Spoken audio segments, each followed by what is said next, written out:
Hi, everyone, and welcome to this week's episode of Relationship Talks. I am your host, Lorrie Brook, and together we will get to take a look at what goes on behind closed doors. Today, I'm joined by Shaelene Kite.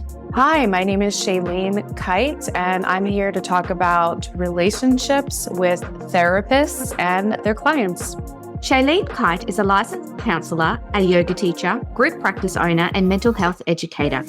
She is also the host of the Tea Talk podcast and consults, where she shares the therapy tea. Hi, everyone, and welcome to another episode of Relationship Talks. As you would have heard from the introduction, I'm here with Shaelene. Thank you so much for joining me, Shaelene. Thanks for having me on. You're very welcome. It's a really interesting topic that we're going to be talking about today because we don't have anyone who has spoken about relationships between therapists and clients. And it's one of those areas where we often encourage people to go and see a therapist and to go and get help in whatever area that it is that they need. But you don't want that relationship to cross the line. Mm-hmm. So tell me about your story. What brings you here in front of me today? Sure. So in terms of getting into the field of mental health, I wanted to be a therapist when I was about, middle school age. I was mandated by my family to go to therapy as a teenager. I had to go to family therapy because my parents were getting divorced. And I don't remember much about it other than the therapist was so kind. And I just remember having this mind-blowing epiphany where I thought, oh, you can go talk to someone and they'll listen to you. And as a teenager, I think it's hard to find that. Like, here's this adult person who will sit and listen to me. And so, yeah, since then I stuck with it, and I can't imagine myself doing anything else, even though I do a little bit of other things. Like, the center of everything is around mental health and therapy.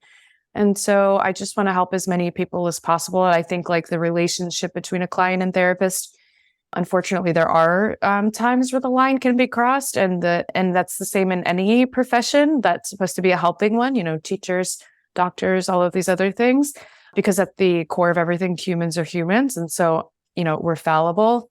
But I think the other side of it that's really beautiful is that the relationship between client and therapist, it's one that's very vulnerable. And the relationship, this is something that's very specific about therapy, is that the relationship is like one of the main ingredients to helping somebody heal. And so it's hard because, number one, I think it's just not something that people talk about very often, but there's also, there's ethical boards and there's things like that, but there's no exact right or wrong way to do a lot of things. And so just like anything else, the relationship can be harmful, but it can also be really, really helpful and a part of someone's healing journey, whatever that might look like. So let's start with the positive side of things. What does a healthy relationship between a therapist and client look like? I think healthy would look like the person who's coming to therapy feels comfortable in sharing things with their therapist. Myself, as someone who's been and continues to be in therapy, I sometimes have things that I wouldn't want to share with my therapist. And that doesn't mean that she's a bad therapist, but I've had previous therapists.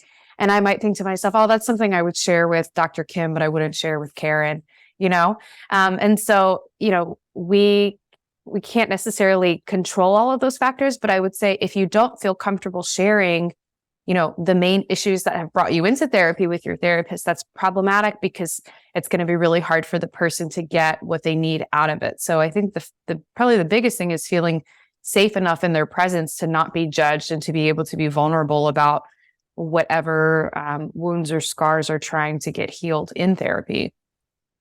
And does that come down to the rapport, the building that rapport with the clients at the start in terms of creating that feeling of safety and vulnerability? Yeah, I think it's something that can get oversimplified or overgeneralized. In therapy, we use the word rapport from the side of the therapist. And so rapport building is something that's necessary, but I think it's really easy for that to fall into like jargony terms, like, oh, we're building rapport. What does that actually translate to? That translates to both of you getting to know one another, for the client to get to know what the therapist style is, for the therapist to really understand what the client's been through, what they're coming from, how they can be helpful to them. I think that's something that doesn't really get talked much about, or it doesn't get talked enough about in the therapy space, is like, what behaviors can the client do to increase their chances of success in therapy? What behaviors are likely to decrease their success in therapy in terms of the relationship specifically? So like a quick example might be if I have someone who is calling me all of the time outside of therapy and it's really burning me out, I think that it's really important that therapists are able to really like orient clients like, hey, here's what you can expect from me. Here's when I'm going to pick up the phone. Here's what I'm capable of. Here's what's a little bit too much. Like let them know what their limits are just so they know what to expect. And as a trauma provider, I think that that's something that whether you're a therapist, a doctor, whatever, like just letting people know, hey, here's what you can expect from me is something that often kind of gets missed. So those are the first things that come to mind. Yeah. So really setting those boundaries and making sure that I think it's if you can create those boundaries, then it's easy for everyone to understand, well, they're not just ignoring me or they're not just answering me when they think, it's beneficial to them, but it's because they have other commitments on, or this is when I can expect them to be working. How do you find, though, with clients who you create those boundaries, or they feel like they need that little bit more? How do you cater to those people? Well, I mean, some people will need more, and that's okay. There's nothing wrong with them. And there's also nothing wrong with me if I can't meet those. I'm a mom, I'm a business owner, I've got a lot on my plate. And so both of us are not wrong for having those different needs. And for myself, I think it's just really important to be genuine with people and not focus so much on being nice. I mean, even saying it out loud, I have this like, oh, what are people going to think when they hear that? But it's true. And even with the calling piece, I myself have gone to doctors who have had, 5-minute appointments with me and they say, if you need anything, call me. And I'm like, call you where? Like, you didn't give me your number. You didn't tell me when to call. I don't think you really mean that, And so for clients, I want to normalize being able to talk about things like limits and boundaries because I want them to know it's a normal part of being in a relationship. Like if I can't tell you what I need from you to stay in this relationship and I can't hear what you have to tell me, then our relationship is doomed. And the relationship with therapist and client is not like, it's not, what's the word? It's fair game, just like any other relationship. It's not, I don't know what the word invincible to that. I don't know what word I'm looking for, but then it's just like any other relationship. And so we can't talk openly about those things. Hey, I know you need me after 9:00 and I have to tell you, I'm really not going to be available because I have to put my kid to bed and then I'm exhausted. I have to get up and do it all. So we need to find another way to meet that need that doesn't involve me. And so, can we come up with some sort of other plan? Because to say anything otherwise is kind of like invalidating, like, you don't really need that, or I should be available, or you should call me after that time when it doesn't really address, but there's some sort of a need there. And you're not wrong for having the need, Yeah, you don't want to pretend that need doesn't exist by not Right. just picking up the phone or not having the conversation about why I'm not available at that particular point in time. How do you decompress from those relationships and doing that work all day and then coming home and being mum? Yeah, I'll tell you what I should be doing, and then I'll tell you what I'm actually doing. Because I feel like, this is why therapists need therapists and, trainers need trainers and coaches need coaches and all these other things. I'm really great at giving out advice that I struggle to take. What I should be doing more of is having stronger boundaries. I'll go back to with my phone, because as, just in like today's world, it's so easy to be accessible way more through your phone. And so I would like to do a better job of, either putting my phone off at a certain time or leaving it in another room, like at 4:00 or something like that, to give me the space to try to be more present, with my roles, wishes, responsibilities, all of that stuff at home. One thing that I'm pretty consistent with is, exercising. I'm pretty committed to that. Thankfully, I think like a year ago, it would have been maybe like, here's what I should be doing. I should be exercising more because it helps me, but I'm very consistent with that. And whenever I can, I try and travel and go somewhere. So I think all of those things it's a spectrum, right? Like, here's where I would like to be. Here's where I am. I think there's always something that every person can say we're aspiring to. There's always something we feel like we could be doing better in our lives. Of course. But understanding that that's also not a reason to beat ourselves up, that we Right. are human Right. at the end of the day. Exactly. Yeah. I mean, I could always do better, but for now, those are my top ways. And going to concerts, I love like the experience of just live music. I think there's an element of mindfulness in there that maybe isn't accessible for the person who has a really busy mind and struggles with meditation, but can feel really present and in the moment in front of certain experiences and with other people. So yeah, that's another one. But obviously I can't vacation, unfortunately, and go to concerts every day. So I'll exercise and try and be on my phone. That's actually a really beautiful way, though, that you described live music, because it is one of those things that you can really get caught up in the moment and not actually realize what you're doing, because we're not lying down listening to that, that meditation style music and thinking that we're not meditating. Yeah, I think, now that you say that, going back to your question about like, how do you know what are the qualities of the therapist that are going to help you, know that it's going to be successful, or how do you build that rapport? I think therapists who are open to think of something in a different way, just like people, like if people are open to think of something in a different way, there's growth and there's space. So for myself, when I'm teaching, when I have people come to me and I think to myself, like, okay, this person, they really need to learn mindfulness. They need to learn how to meditate at some point. They need to be able to have more control over their thoughts. But if I try to get this person to sit down who's telling me that their mind is racing 1,000 miles an hour, and I say, just sit down and breathe, that's not going to work for them. It's going to be really aversive. They might feel even more stressed out, and then they're not going to want to do it again. But if I can instead say, tell me about your favorite song and let's listen into it together. And let's just see what that's like for you. Like, tell me what that experience is like. It's different, but it's still hitting the same goal, right? Like we're still thinking about just this one thing in this moment. And so people, but therapists in particular, like if we can think about something in the sense of, this is something a little bit different, or there's not only one way to solve this problem. I'm not the expert on your life. You coming into therapy. We're both here just trying to figure this out. Humility, I think that's like a key ingredient, not just with therapist relationships, but just with like collective healing in the world who has experienced so much trauma. Like, can we be open to seeing things in different ways? Absolutely. So tell me, like we've talked about the positive side of relationships with therapists.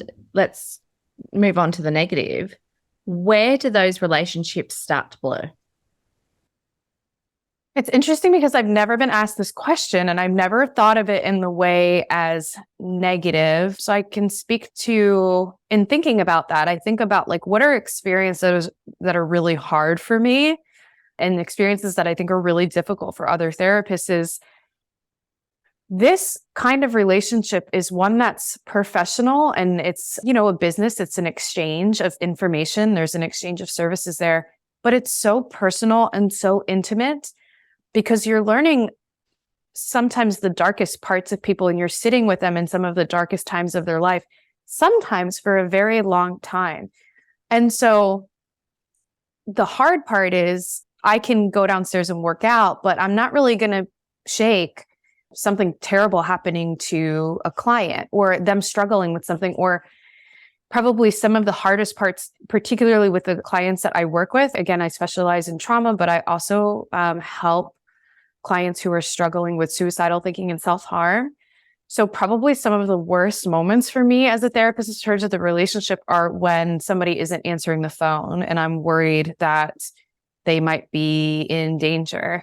You just get so close to people and it's not something that you can turn off so easily. Like it's a part of your life. And so you now start to not think of clients like your family members, but some of those same feelings might still come up. My team and I laugh sometimes when we're talking about, did you have my client in your group this week? Because we do a lot of group work in the type of therapy that we do. So was my client in group this week? Oh, you know what? She came late, and we laugh at it. It's like, that's my child. Like, my child showed up late. Oh my gosh! Like, let me talk to her.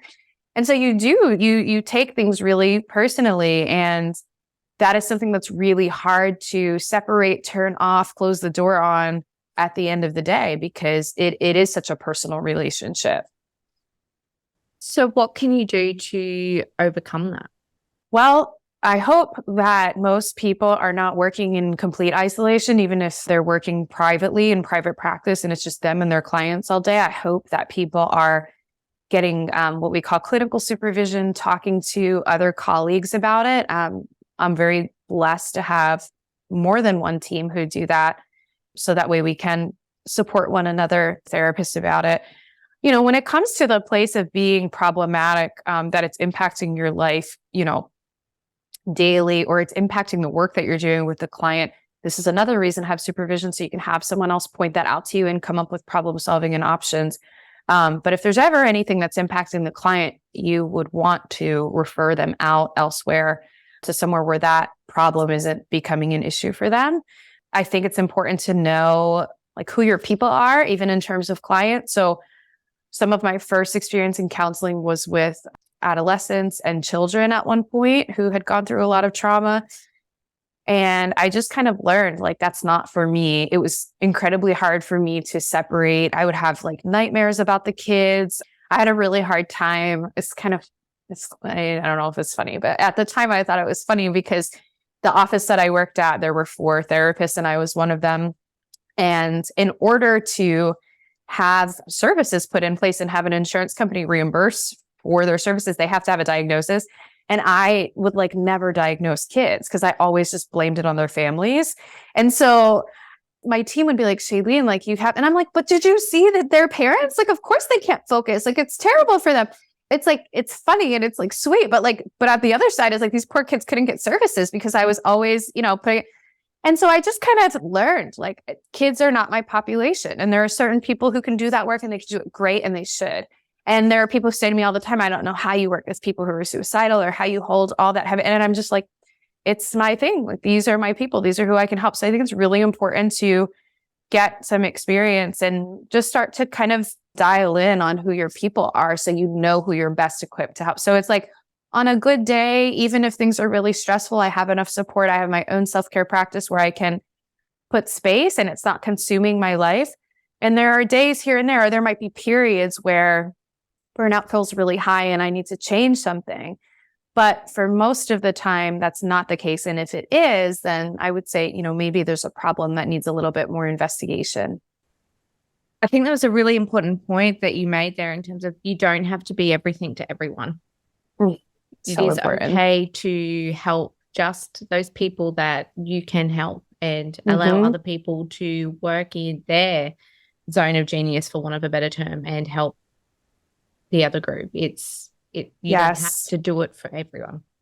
Yes. And I would say that's a red flag. If you're looking for a therapist and they do everything, check somebody else out. I mean, always check somebody else out. Like always, feel a person out, to have a couple of sessions with them. I don't think it's a great idea to go from therapist to therapist to therapist, but, give it a little bit of time, date them, get to know what they're like. First couple, 3 to 4 sessions and see how it feels. But again, I keep going to the medical examples. If I were going to a doctor and they were saying, I'm going there I've been having a wrist issue lately. So I'm going there for my wrist. And then I mentioned something about my teeth and they're like, oh, I took a class and like, you would never entertain that. Right. And so if there's therapists who are like, yeah, I see you individually, I'll see you as a couple. Like that's not, those lines get crossed. And so if you see somebody who's experienced everything or they know all of these different trainings and techniques, then what are they really specializing in order to help you? So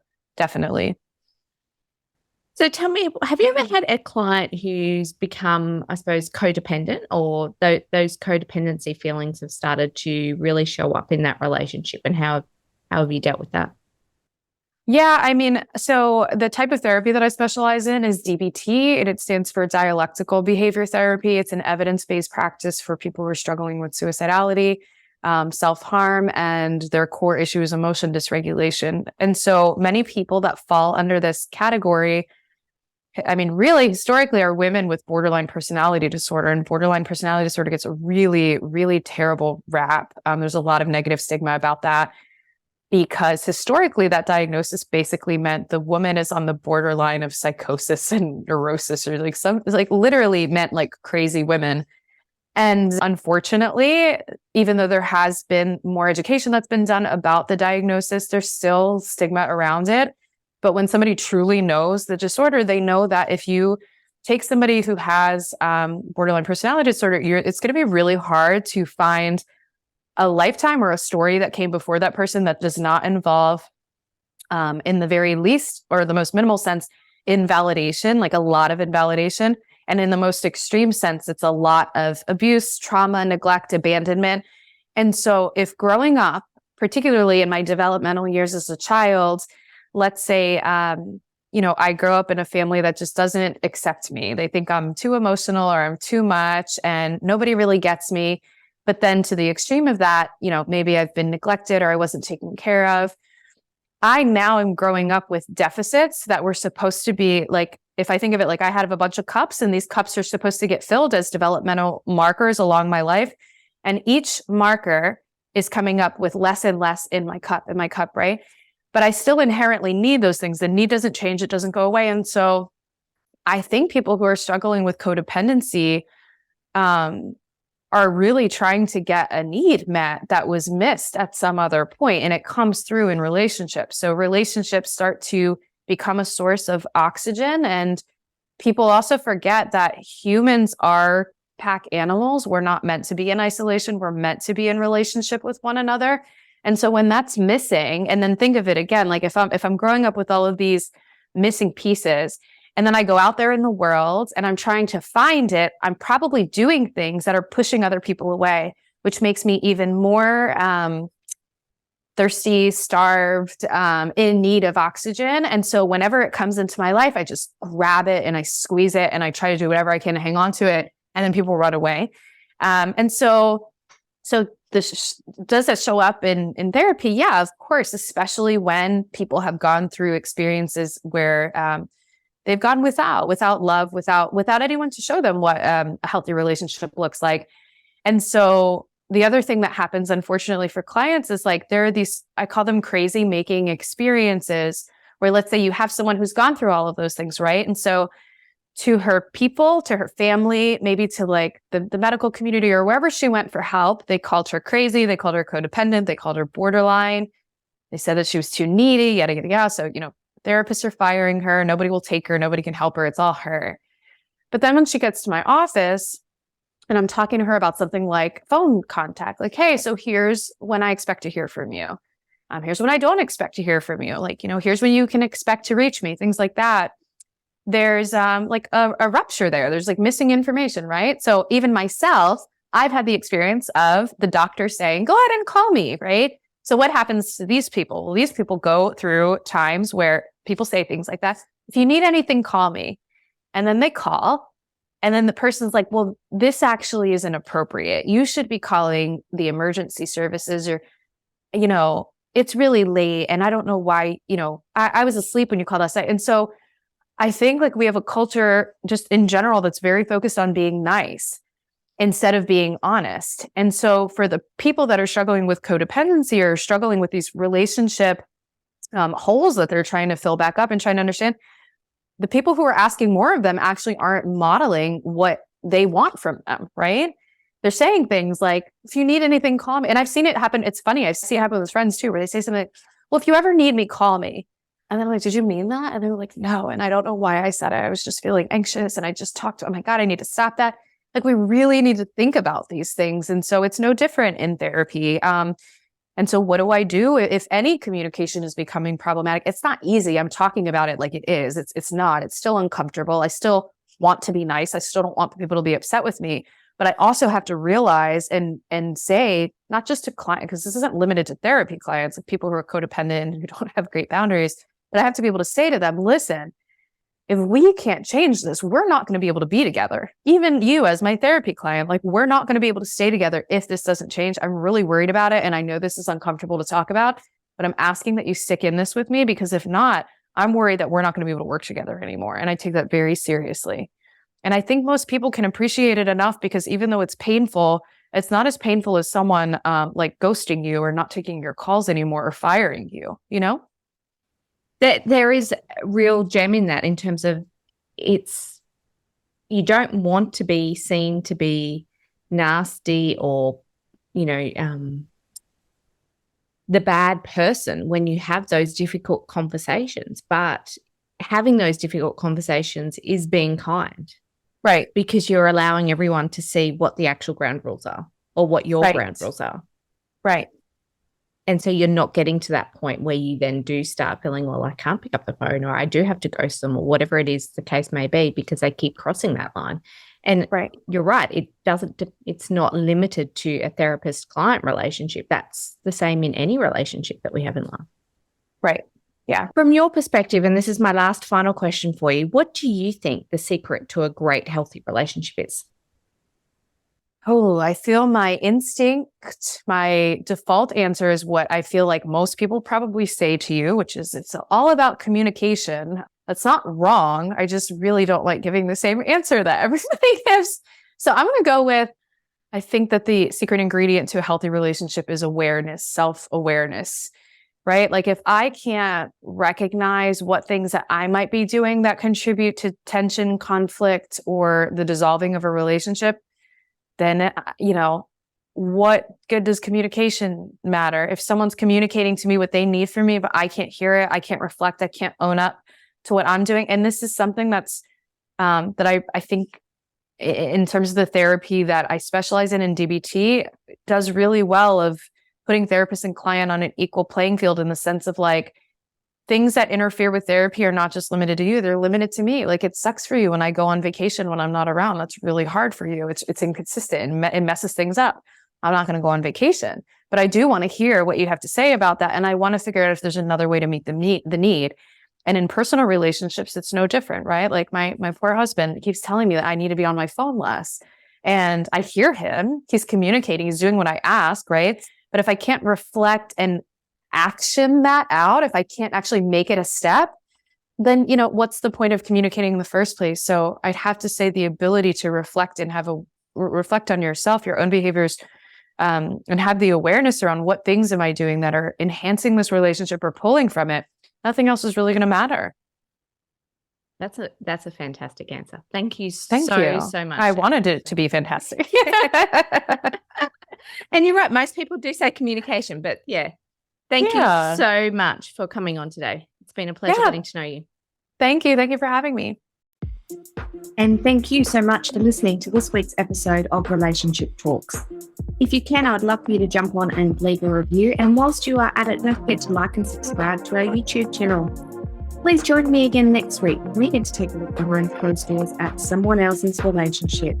But until then, I am your host, Lorrie, Brook. And remember, the choice is yours, so make today and the week the very best.